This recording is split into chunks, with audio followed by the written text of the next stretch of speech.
Салам достор.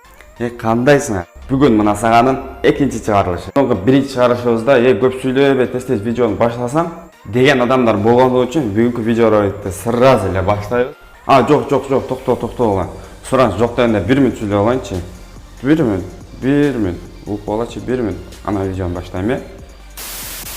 Достар, Заманбаттуу каналы бул биринчи каналым эмес менен. Заманбаттуу каналы мурда эле болгон. Кыйла өдүнүп калгандан кийин белгилүү себептерден улам ал канал менен иштешпей калгам. Эгерде мени мурдадан эле көрүп келген адамдар болсо, бул каналыма да сөз жазыласыздар деген ишеничтемин. Жана ошондой эле мени биринчи жолу көрүп жаткан адамдар болсо, каналдын коноктору болсо, сөз сиздерди да каналда жазылууга чакырам. Сөзсүз каналга жазылыңыздар. Видеонун астына подписаться баскычын басып каналга жазылып коюңуздар. Сураныч, анан жанынан чыккан коңгурочону басып коюңуздар. Видеолор сиздерге биринчи барыш үчүн. Жана ошондой эле өз оюңузду видеону бүткөндөн кийин комментарийге калтырыңыз. Жана ошондой эле достор, сиздер үчүн кичинекей бир конкурс уштурайын деп жатам. 500 рубльга. 500 рубльду утуш үчүн сиз эмне кылышыңыз керек? Бул видеого класс басышыңыз керек. Жана ошондой эле бул видеону WhatsApp-ыңызда 5 адамга жөнөтүп, бул видеонун астына комментарий жазыңыздар. Комментарийиңиздерди кимики эң көп лайкала турган болсо, кийинки чыгарышта ошол адамды жеңүүчү атап, ошол адамга 500 рубльды жөнөтөбүз. Хоч Кыргызстанда, хоч Москвада, хоч Россиянын башка жагында, кайсыл жакта болсо дагы картасына же болбосо банк аркылуу жөнөтүп бергенге аракет кылабыз. Болду. Сүйлөп бүттүм. 1 мүнөт эле кеткен жокко. Ошого деле тез баштай бересиңерби? Ой, тамашаладым, мен деле кечке сүйлөп этте убакыт өткөрөм деген деле оюм жок. Жөн эле сүйлөп убакыт өткөргүм жок менин деле. Убактым аз мен деле тез видео тартышым керек. Ошо тез эле сүйлөйүн дейм мен делечи. Антип мен деле эптеп убакыт өткөргүм деле жок эми. Мел десиңер. Ошо видео болсун кыска болушун каалайм мен деле. Жөнөкөй керексиз сөздөрдү сүйлөштүм кереги деле жок эми. Ой, мына болду мына. Эркекче баштайм, мына болду эркекче. Так комментарийге сөйлөп жүрүп баштабайсың тез деп. Эми тамашалаштым болду мына. Баштады.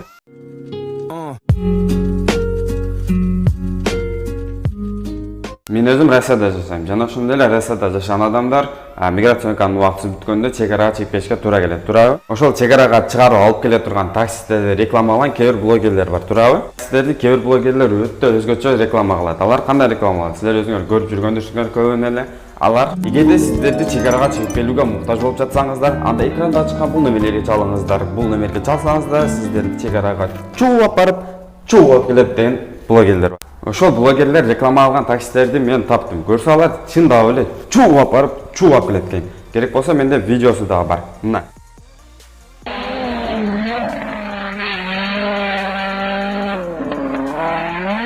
Көрдүңөрбү? Азыр силерди чууп алып барды, азыр кайра чууп алып келип калат.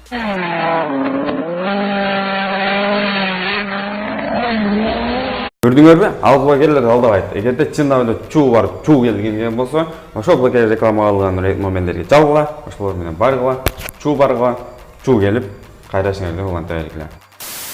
Баягы бир эски видеону эстейсиңерби? Баягы бир видео бар го, баягычы. Ой, баягы. Уколдон коркуп, апа дебиле.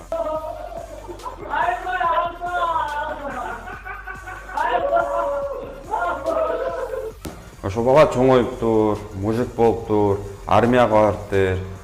Анан армияга барып кандай болуптур дебейсиңер? Мужик болуптур, уколдон коркпой калыптырбы деген суроолор болсо, анда мына армияга барыптыр, ушинтип чоңоюп мужик болуп калыптыр.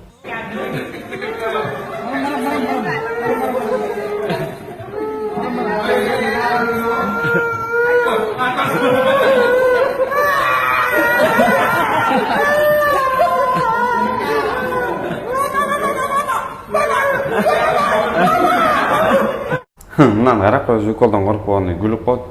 Коркосуң го өзүң деле уколдон. Өзүң деле ушинтип аны качып жүрбөдүң беле? Да үстүнөн күлүп коет. Эмне болуптур армияга? Эмне барыптыр ал армияга? Армиядан эми кичине нарак-баракты үйрөнгөндөн андан кийин коркпой калат. Ооба, эмне болуптур? Мен деле корком. Ине сайып атса коркосуң андан кийин. Достор, ушул видеодон пайдаланып мен сиздерден жардам сурап алайын деген элем. Жардамымдын себеби менин үйүмдө бир итим бар, жанымын артып көргөн бир сонун итим бар.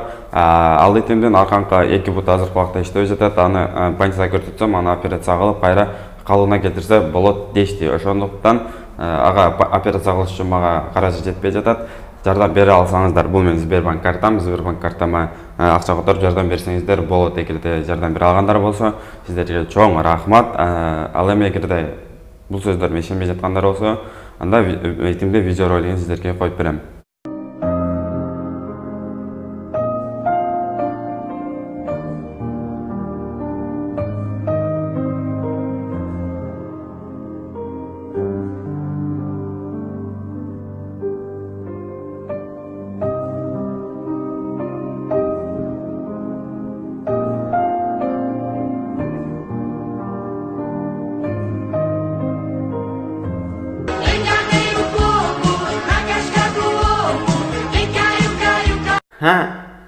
Анча ишенип алдыңар, бул жөнөкөй эле актер эт. Жок, бул кинодогу Хаски эмес, жөнөкөй эле обычный эле актер эт. Булар үй бүлөсү менен актер экен негизи. Мунун братаны бар, братаны дагы актер рол ушунда иштейт. Бул братанын да видеосу бар, мына братанын видеосу.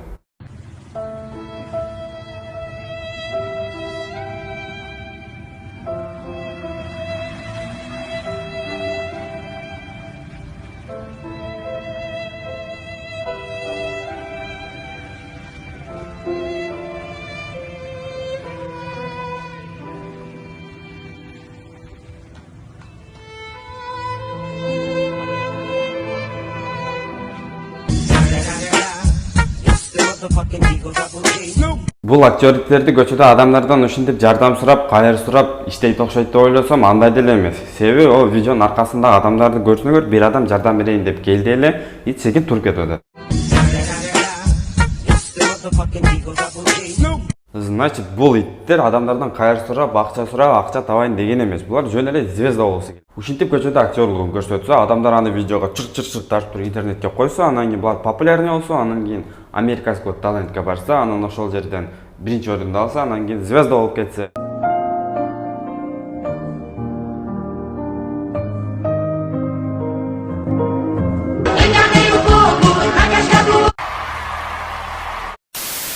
Ушуга чейин Куу түлкү деген уккам, Кумушук деген кичинекейибизде китептен окуганбыз, мультфильмден көргөм, кинодон көргөм.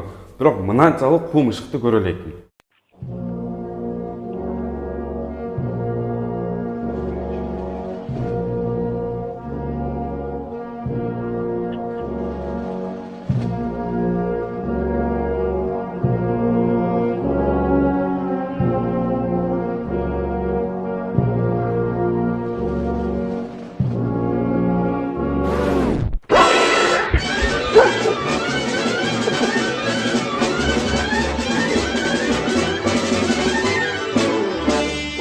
Бул мышык эмнеге мындай кылышы мүмкүн? Тиги мышык менен иттин жанын карасаңар, мындай сызык, финиш 120 метр деп турат. Значит, бул мышык менен ит экөө жарышкан, анан кийин мышык калып бараткан дагы чыдабай кетип, секин жүрөгүм деп жатып алган.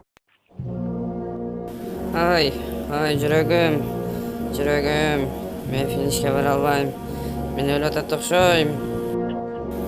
Ой, ит, менин арка тарабым өтүптүр. Фиништен арка тарабын өтүптүр берирээк. Анан кийин ит мени карап туруп коркконунан токтойт дагы, анан кийин мен жүгүрүп барып финишке кирип биринчиликти алам деп ойлогон. Же болбосо мышык ал жерде жөн эле жаткан, күндөн загар алып, күндүн ысыгынан бир загар алып, кышында оорубайын деп чечкен. Анан бир маалда ит келип карап турган. Молодец, мышык жинди чуркайт экен. Мышык нарактан бир айланып келечегинде ит бул жагынан кесип барып дагы жетпей койт. Барыңар эле билсеңер керек, баягы Кытайда бир тоонун башында айнек көпүрө бар, узун, туристтер үчүн.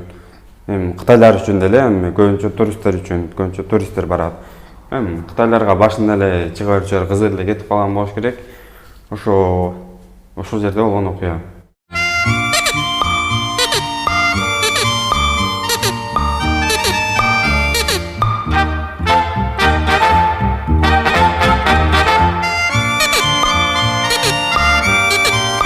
Бул бала ошол жерде айнектин үстүнөн баскандан коркуп, баягы жердеги тирегичте туруп алып, эмнени ойлоп атат болот экен. Кыйын болуп атасыңар анан кийин. Өзүңөр чоң болуп алып, басып алып эле.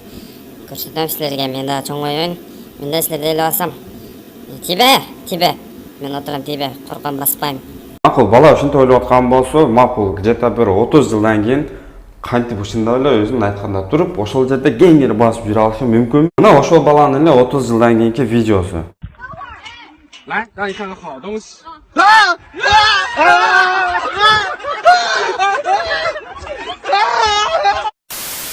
Эгерде сиз видеороликти ушул жерге чейин акырына чейин көргөн болсоңуз, сизге чоң рахмат. Жана ошондой эле видеону ушунча акырына көрүп келгенден эми лайк басып койгула, сураңыз. Лайк басып элек болсоңуз, ушунча акырына чейин көрүп келгенге эми бир лайк менен бир комментарий жалкабы.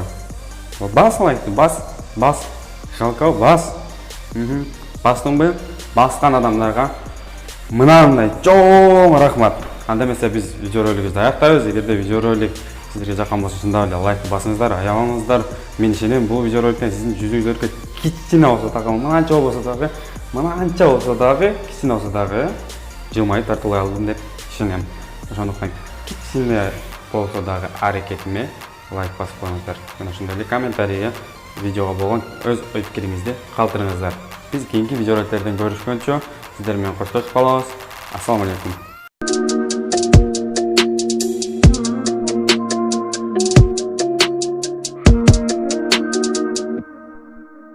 Вся такая в белом, но не для меня.